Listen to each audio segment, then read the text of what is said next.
هلو معاكم هدير نجيب، لايف كوتش، يوجا انستراكتور، سول دانسر اند ديتوكسين كونسلتنت.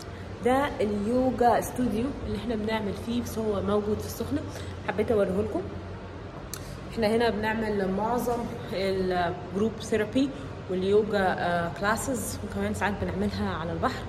حبيت يعني اوريكم الاتموسفير اللي موجود هنا واللي احنا دايما بنحب نمارس في اليوجا. النهارده الموضوع سبايسي قوي عن البنات، ازاي ما تفقدش طاقه الانوثه في الشغل، او لو هي بتشتغل موظفه او شيفت من الساعه 9 للساعه 5 7 ل 3 وات ايفر، ايا كانت الشغلانه اللي انت بتشتغليها. لو انت امراه عامله، ازاي تحافظي على طاقه الانوثه بتاعتك. يلا بينا. يا اهلا من القلب للقلب. وانا بحب دايما اتكلم عن مواضيع خاصه بالسيدات، يعني بحس ان احنا قريبين، وبحس ان انا عشت حاجات معينه وبحب انقلها لكم وانقل لكم الاكسبيرينس بتاعتي فيها. فيلا بينا نبدا. موضوع النهارده هيكون عن ازاي تحافظي على طاقه الانوثه لو انت انثى عامله. طيب، اول نقطه لازم افهمها لك هي اعرفي انت ليه اصلا بتشتغلي. هل انت بتشتغلي عشان تعيشي في دور البروتكتور والبروفايدر، اللي هو الشخص اللي بيبروتكت وبيحاول يسبورت وبيحاول يحمي نفسه وبيحاول يوفر كل حاجه لنفسه وبيحاول يبقى اندبندنت قوي وما يحتاجش اي حاجه من حد؟ هل دي النقطه اللي جواكي؟ لو انت بتتحركي من النقطه دي وبتنزلي من بيتك عشان تشتغلي، عشان طول الوقت تاخدي الباور ده وتحسي نفسك انك معتمده على نفسك ومش محتاجه حاجه من حد ومحدش هيديكي اي حاجه، وانت اللي عايزه تحققي كل حاجه وتعمليها بنفسك، لو بتتحركي من النقطه دي هيبقى عندك طاقه الذكوره عاليه. فللاسف انت لازم تكوني بتتحركي من نقطه تانيه خالص، هي اللي بتوديكي لمجال العمل او انك انت تنتجي. اول حاجه، احنا بنشتغل عشان خاطر ننفع ونكون صالحين في الارض. دي خدمه عامه بنعملها كلنا كبني ادمين وكبشر في الارض. فانت عايزه تكوني بتحققي معنى الصلاح والفلاح والنفع في الارض، عايزه يكون عندك القيمه دي وبتحققيها على الارض. طب هل الست اللي قاعده في البيت بتربي الاولاد ما بتشتغلش، بس هي بتربي الاولاد وبتشوف جوزها محتاج ايه او كده؟ هل الانثى دي مش بتنفع الارض؟ لا، هي بتنفع الارض، بس هي محتاجه تجدد النيه بتاعتها وتكون واعيه ان هي جابت طفل وعايزه تنشئ فيه المعنى ده. فهي لازم تكون واعيه، ما تكونش بتخلف وخلاص وجايبه طفل وخلاص، واصل هي جت كده، اصل احنا ما كناش مرتبين، اصل انا كنت عايزه اخلف عشان خاطر هو يفضل معايا او عشان خاطر بحبه. الحاجات دي مش نيه حقيقيه ان احنا نخلف. انت بتخلفي لو ما قررتي ان انت ما تقوميش بدور ان انت تشتغلي او توفري للارض الحاجات دي، ووفري في تربيتك المبادئ دي ويكون عندك النيه دي، فهتلاقي طاقه الطفل اللي طالع شايل المعنى ده جواه وعارف المسؤوليه والدور اللي هو جاي يحققه على الارض. فمش عيب خالص ان انت ما تكونيش بتشتغلي، بس تبقي عارفه وواعيه ان انت في البيت بتحققي من خلال زوجك النفع ومن خلال الاولاد النفع، وبتحطي فيهم المعاني دي وبتحاولي ان انت تديهم باور. بل بالعكس، انت لو كنتي بتشتغلي شغلانه غلط كان ممكن تاثري عليهم سلبي. فالوعي اهم حاجه.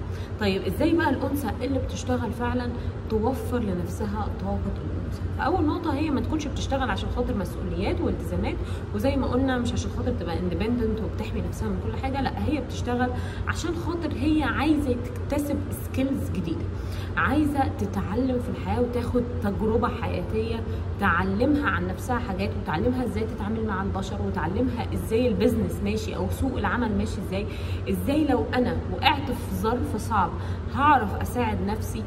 فانا بكتسب سكيلز، انا نازله سوق العمل بكتسب سكيلز. طب لو جت واحده تقول لي طب انا فعلا دلوقتي عندي ظرف، اتطلقت وجوزي سابني او جوزي توفى ومعايا طفل وملزمه اصرف على الطفل ده وملزمه ان انا احقق له عيشه كويسه، انا عارفه ان انا في الظرف ده بس محتاجه ابقى كده، في الظرف ده بس الاساسي بتاعي الفطره بتاعتي كأنثى انا ان انا ابقى في الدور ده، ولا الفطره بتاعتي كأنثى ان انا اكون انا اللي بستقبل كل الحاجات دي وحد بيساعدني ان انا اوفر لنفسي او ابقى اندبندنت في جزء صغير منها بس مش 80% منها. فانا واعيه ان دي فتره مؤقته. يعني انا لو عندي طفل بصرف عليه او انا اتحطيت في ظرف ان انا لازم اشتغل، فانا عارفه ان دي فتره مؤقته. فالست اللي عندها الوعي ده ما بتفضلش في الظرف الصعب ده كتير، وما بتفضلش في حالة الشقاء كتير. الست دي بتعرف ازاي توفر لنفسها الاتموسفير اللي بعد كده تبقى هي اللي بتستقبل، تبقى هي اللي بتاخد سبورت، تبقى بتشتغل شغل رايق، هتلاقي نفسها اتحطت في وظيفه مش بتبذل فيها مجهود او بتستنزف طاقيا قوي، هتلاقي ان النيه بتاعتها والوعي بتاعها وداها الاتجاه الاسهل والايسر، مش الاتجاه اللي يخليها طول الوقت بتشتغل نهار ليل وبتجري ورا الفلوس وبتجري ورا الانجاز وبتجري ورا النجاح في دوامه بتخليها هي شخص ذكوري جدا. فالست لازم تتحرك من النقطه بتاعت انه انا بستقبل، ولو انا في الظرف دلوقتي ان انا مش بستقبل، انا في الظرف دلوقتي اللي بيعطي واللي بيحاول يوفر واللي بيحاول يحمي، انا في ظرف مؤقت، انا مش في ظرف دايم، انا في ظرف مؤقت بالنسبه لي، وده مش الطبيعي اللي انا المفروض اكون فيه.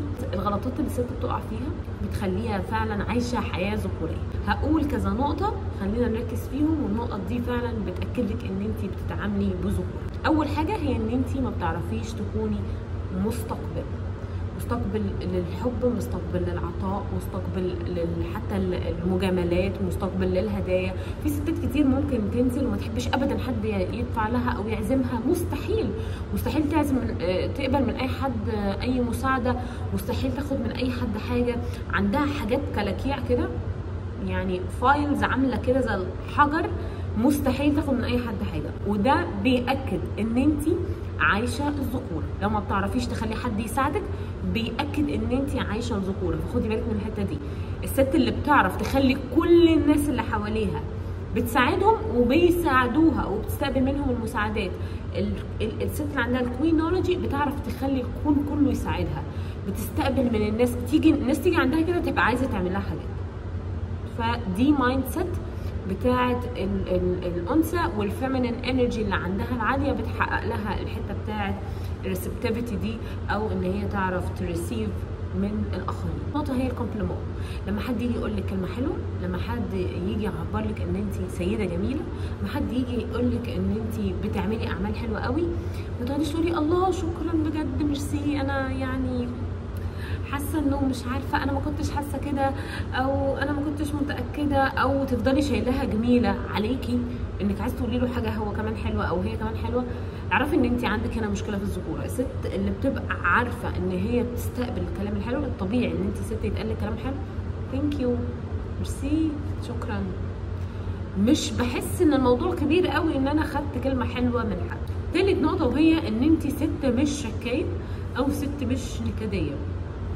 الست عندها تالنت ان هي تبقى فرفوشه. على فكره الفرفشه، الست الفرفوشه دي سكيلز عاليه جدا، وعندها فيمينين انرجي عاليه جدا. الست بتعرف على فكره ايفن مع نفسها، عشان بس هنا عندنا نقطه، في ناس بتعرف تبقى فرفوشه مع اللي حواليها كلهم وتيجي مع نفسها تقعد تعيط وتكتئب وتقفل عليها نقطه. لا، اللي فرفوش من بره بس بينقل فايبس فيها لود طاقي، يعني انا بنقل عبء طاقي على اللي حواليا، لان هي مش نابعه فروم انسايد، يعني هي مش نابعه من جوه قوي، هي نابعه من حته فيها ايجو، نابعه من حته فيها ان انا بستخبى ورا حاجه.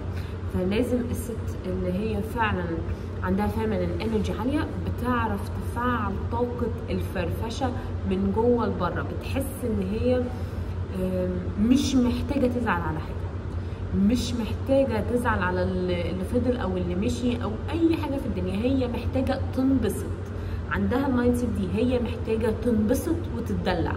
فالست اللي عندها فيمينين انرجي عاليه بتعرف من جوه مع نفسها تكون سعيده ومبسوطه، وبتنجلكت اي حاجه تاثر على السعاده بتاعتها، ومش مشكله تظهر الفرفشه دي طول الوقت، لكن المهم ان هي لما تتواجد وسط جروب بتعرف تحقق الفايبس دي وتديهم بوزيتيف انرجي.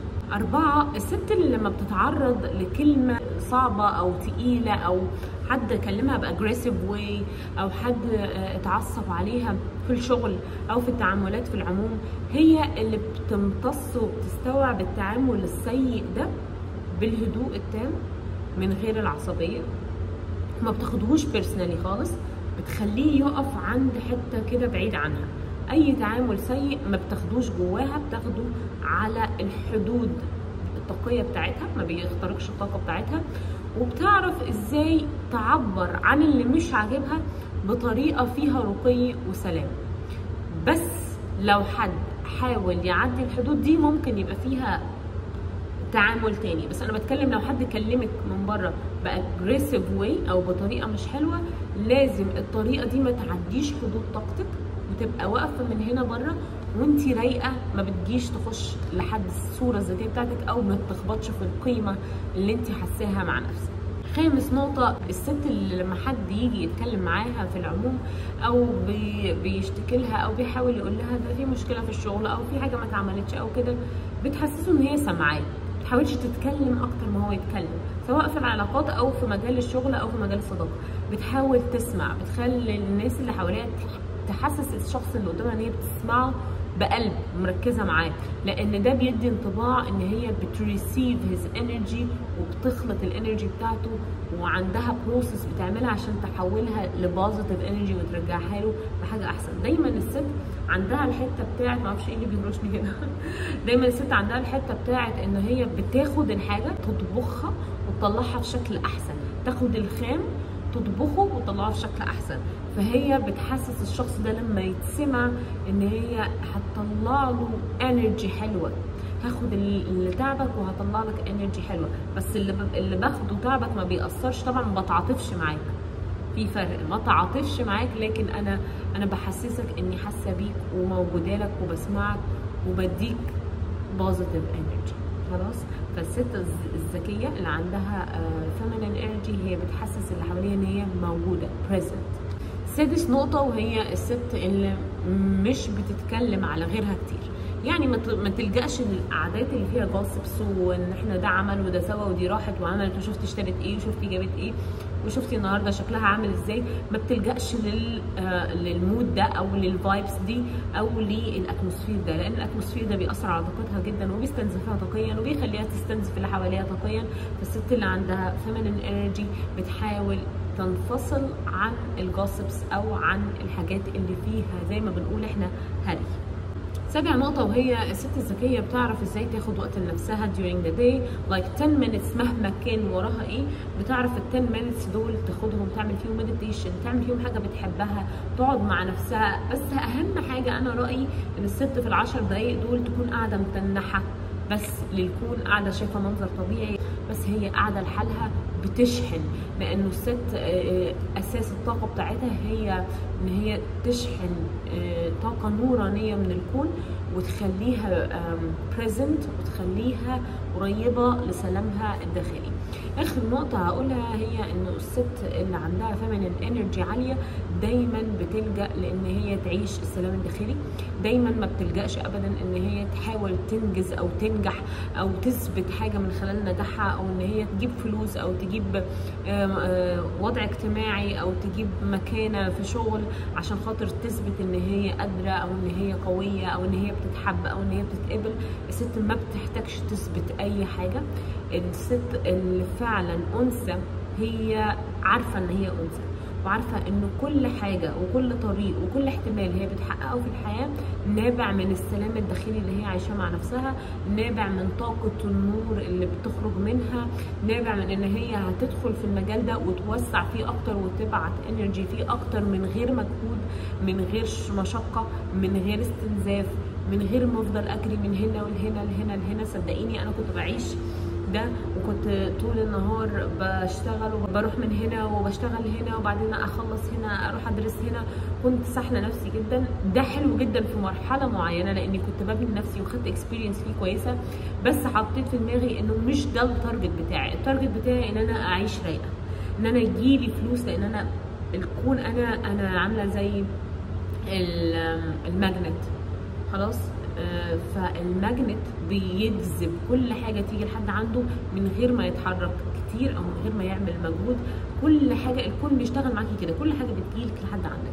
فانا فعلت الطاقه دي وفضلت اشتغل عليها لحد ما بقى الشغل يجيلي لحد عندي. ظبطت حبه تريكات عن قانون المال او عن طاقه المال، وظبطت حبه حاجات في الفيمينين انرجي بتاعتي، وبقيت بستقبل سواء في العلاقات سواء في الشغل يعني سواء في الحياه، كل حاجه انا كنت عايزاها حقيقي حققتها من خلال ان انا فعلت طاقه الانوثه بتاعتي، وبقيت اكتر روقانا واكثر سلاما واكثر هدوءا. فدي اهم حاجه في طاقه اي ست، ان هي تحاول توصل من جوه ان هي تعيش الهدوء والسلام النفسي. ثانك يو، انا مبسوطه انه كنت معاكم النهارده، ويا رب الفيديو يعجبكم، واشوفكم في فيديو تاني.